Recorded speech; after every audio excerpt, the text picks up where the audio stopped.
প্ৰতিগৰাকী দৰ্শকক স্বাগতম জনাই ষ্টুডিঅ'ত মই স্বৰ্ণালী লৈ আহিছো এই মুহূৰ্তৰ এক গুৰুত্বপূৰ্ণ খবৰ ৰাম মন্দিৰৰ দানক লৈ এছআইটিৰ বৃহৎ তদন্ত অযোধ্যাৰ ৰাম মন্দিৰত দান বৰঙনি কেলেংকাৰীৰ অভিযোগ এই মুহূৰ্তত দৰ্শকৰ বাবে লৈ আহিছো সবিশেষ ৰাম মন্দিৰৰ দানক লৈ এছআইটিৰ বৃহৎ তদন্ত অযোধ্যাৰ ৰাম মন্দিৰত দান বৰঙনি কেলেংকাৰীৰ অভিযোগ এছআইটি তদন্তৰ পিছতে গোচৰ ৰুজু দানৰ ধন আত্মসাতৰ অভিযোগত 8 জন গ্ৰেপ্তাৰ কোটি কোটি টকাৰ অনিয়মৰ অভিযোগ তদন্তত পোহৰলৈ আহিছে একাধিক বিসংগতি নৈতিক দায়িত্ব স্বীকাৰ কৰি পদত্যাগ সম্পত ৰায়ৰ ট্ৰাষ্টি অনিল মিশ্ৰয়ো এৰিলে পদ এই মুহূৰ্তৰ এক গুৰুত্বপূৰ্ণ খবৰ অযোধ্যাৰ ৰাম মন্দিৰ কোটি কোটি ভক্তৰ আস্থাৰ প্ৰতীক কিন্তু সেই পবিত্ৰ মন্দিৰক কেন্দ্ৰ কৰিয়ে এতিয়া উত্থাপিত হৈছে এক চাঞ্চল্যকৰ বিত্তীয় কেলেংকাৰীৰ অভিযোগ ভক্তসকলে আগবঢ়োৱা দান বৰঙনিৰ ধন আত্মসাত কৰাৰ অভিযোগত উত্তৰ প্ৰদেশত তীব্ৰ চাঞ্চল্যৰ সৃষ্টি হৈছে এই অভিযোগৰ তদন্তৰ বাবে গঠন কৰা বিশেষ তদন্তকাৰী দল এছআইটিৰ প্ৰতিবেদনৰ ভিত্তিত আৰক্ষীয়ে গোচৰ ৰুজু কৰাৰ লগতে কেইবাজন অভিযুক্তক গ্ৰেপ্তাৰ কৰিছে তদন্তকাৰী সংস্থাৰ অভিযোগ অনুসৰি মন্দিৰৰ দানপাত্ৰৰ পৰা সংগ্ৰহ কৰা নগদ ধন আৰু মূল্যৱান সামগ্ৰী বেংকত জমা দিয়াৰ পূৰ্বে সংঘটিত হৈছিল বিস্তৰ অনিয়ম ইতিমধ্যে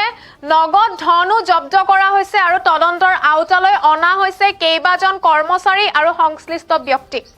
এই ঘটনাৰ পিছতেই নৈতিক দায়িত্ব স্বীকাৰ কৰি শ্ৰী ৰাম জন্মভূমি তীৰ্থক্ষেত্ৰ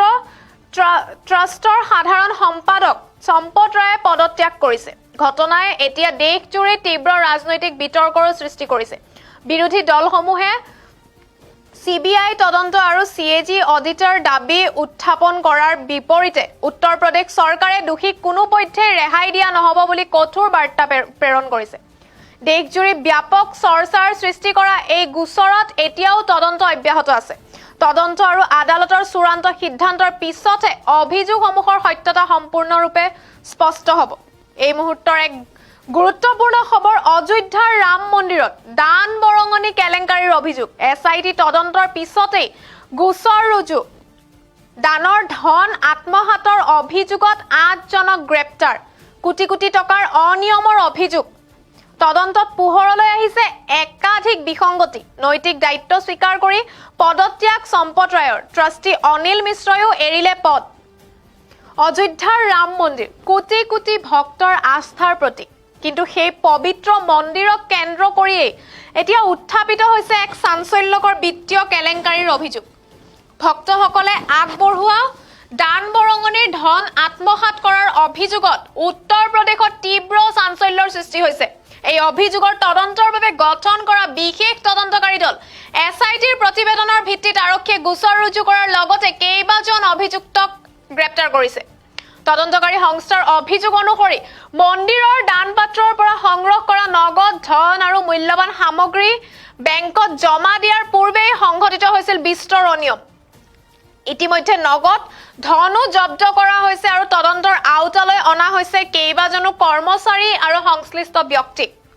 এই ঘটনাৰ পিছতে নৈতিক দায়িত্ব স্বীকাৰ কৰি শ্ৰী ৰাম জন্মভূমি তীৰ্থক্ষেত্ৰ ট্ৰাষ্টৰ সাধাৰণ সম্পাদক সম্পত ৰায়ে পদত্যাগ কৰিছে ঘটনাই এতিয়া দেশজুৰি তীব্ৰ ৰাজনৈতিক বিতৰ্কৰ সৃষ্টি কৰিছে বিৰোধী দলসমূহে সিবিআই তদন্ত আৰু সিএজি অডিটৰ দাবী উত্থাপন কৰাৰ বিপৰীতে উত্তৰ প্ৰদেশ চৰকাৰে দোষীক কোনো পধ্যে ৰেহাই দিয়া নহব বুলি কঠোৰ বাৰ্তা প্ৰেৰণ কৰিছে দেশজুৰি ব্যাপক চৰ্চাৰ সৃষ্টি কৰা এই গোচৰত এতিয়াও তদন্ত অব্যাহত আছে তদন্ত আৰু আদালতৰ চূড়ান্ত সিদ্ধান্তৰ পিছতহে অভিযোগসমূহৰ সত্যতা সম্পূৰ্ণৰূপে স্পষ্ট হ'ব লৈ আহিছো এই মুহূৰ্তৰ এক গুৰুত্বপূৰ্ণ খবৰ পুনৰ জনাইছো দৰ্শকসকলক ৰাম মন্দিৰৰ দানক লৈ এছআইটিৰ বৃহৎ তদন্ত অযোধ্যাৰ ৰাম মন্দিৰত দান বৰঙনি কেলেংকাৰীৰ অভিযোগ এছআইটি তদন্তৰ পিছতেই গোচৰ ৰুজু দানৰ ধন আত্মসাতৰ অভিযোগত 8 জনক গ্ৰেপ্তাৰ কোটি কোটি টকাৰ অনিয়মৰ অভিযোগ তদন্তত পোহৰলৈ আহিছে একাধিক বিসংগতি নৈতিক দায়িত্ব স্বীকাৰ কৰি পদত্যাগ কৰিলে সম্পত ৰায়ে ট্ৰাষ্টি অনিল মিশ্ৰয়ো এৰিলে পদ ভক্তসকলে আগবঢ়োৱা দান বৰঙনিৰ ধন আত্মসাত কৰাৰ অভিযোগত উত্তৰ প্ৰদেশত তীব্ৰ চাঞ্চল্যৰ সৃষ্টি হৈছে। এই অভিযোগৰ তদন্তৰ বাবে গঠন কৰা বিশেষ তদন্তকাৰী দল SITৰ প্ৰতিবেদনৰ ভিত্তিত আৰক্ষীয়ে গোচৰ ৰুজু কৰাৰ লগতে কেইবাজনো অভিযুক্তক গ্ৰেপ্তাৰ কৰিছে। অযোধ্যাৰ ৰাম মন্দিৰ যি কোটি কোটি ভক্তৰ আস্থাৰ প্ৰতীক, কিন্তু আজি সেই পবিত্ৰ মন্দিৰক কেন্দ্ৰ কৰিয়েই এতিয়া উত্থাপিত হৈছে এক চাঞ্চল্যকৰ বিত্তীয় কেলেংকাৰীৰ অভিযোগ। তদন্তকাৰী সংস্থাৰ অভিযোগ অনুসৰি মন্দিৰৰ দান পাত্ৰৰ পৰা সংগ্ৰহ কৰা নগদ ধন আৰু মূল্যৱান সামগ্ৰী বেংকত জমা দিয়াৰ পূৰ্বে সংঘটিত হৈছিল বিস্তৰ অনিয়ম। ইতিমধ্যে নগদ ধনো জব্দ কৰা হৈছে আৰু তদন্তৰ আওতালৈ অনা হৈছে কেইবাজনো কৰ্মচাৰী আৰু সংশ্লিষ্ট ব্যক্তিক। এই ঘটনাৰ পিছতেই নৈতিক দায়িত্ব স্বীকাৰ কৰি শ্ৰীৰাম জন্মভূমি তীৰ্থক্ষেত্ৰ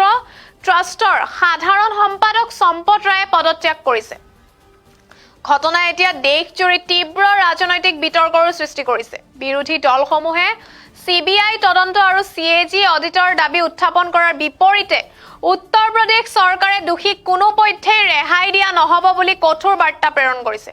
দেশজুৰি ব্যাপক চৰ্চাৰ সৃষ্টি কৰা এই গোচৰত এতিয়াও তদন্ত অব্যাহত আছে। তদন্ত আৰু আদালতৰ চূড়ান্ত সিদ্ধান্তৰ পিছতহে অভিযোগসমূহৰ সত্যতা সম্পূৰ্ণৰূপে স্পষ্ট হ'ব। কোটি কোটি ভক্তৰ আস্থাৰ প্ৰতীক অযোধ্যাৰ ৰাম মন্দিৰ, সেই পবিত্ৰ মন্দিৰক কেন্দ্ৰ কৰি এতিয়া উত্থাপিত হৈছে এক চাঞ্চল্যকৰ বিত্তীয় কেলেংকাৰীৰ অভিযোগ। SIT তদন্তৰ পিছতেই গোচৰ ৰুজু, দানৰ ধন আত্মসাতৰ অভিযোগত 8জনক গ্ৰেপ্তাৰ, কোটি কোটি টকাৰ অনিয়মৰ অভিযোগ। তদন্তত পোহৰলৈ আহিছে একাধিক বিসংগতি। ভক্তসকলে আগবঢ়োৱা দান বৰঙণিৰ ধন আত্মসাত কৰাৰ অভিযোগত উত্তৰ প্ৰদেশত তীব্ৰ চাঞ্চল্যৰ সৃষ্টি হৈছে। এই অভিযোগৰ তদন্তৰ বাবে গঠন কৰা বিশেষ তদন্তকাৰী দল SITৰ প্ৰতিবেদনৰ ভিত্তিত আৰক্ষীয়ে গোচৰ ৰুজু কৰাৰ লগতে কেইবাজনো অভিযুক্তক গ্ৰেপ্তাৰ কৰিছে। তদন্তকাৰী সংস্থাৰ অভিযোগ অনুসৰি মন্দিৰৰ দান পাত্ৰৰ পৰা সংগ্ৰহ কৰা নগদ ধন আৰু মূল্যৱান সামগ্ৰী বেংকত জমা দিয়াৰ পূৰ্বে সংঘটিত হৈছিল বিস্তৰ অনিয়ম। ইতিমধ্যে নগদ ধনো জব্দ কৰা হৈছে আৰু তদন্তৰ আওতালৈ অনা হৈছে কেইবাজনো কৰ্মচাৰী আৰু সংশ্লিষ্ট ব্যক্তিক। এই ঘটনাৰ পিছতেই নৈতিক দায়িত্ব স্বীকাৰ কৰি শ্ৰীৰাম জন্মভূমি তীৰ্থক্ষেত্ৰ ট্ৰাষ্টৰ সাধাৰণ সম্পাদক সম্পত ৰায়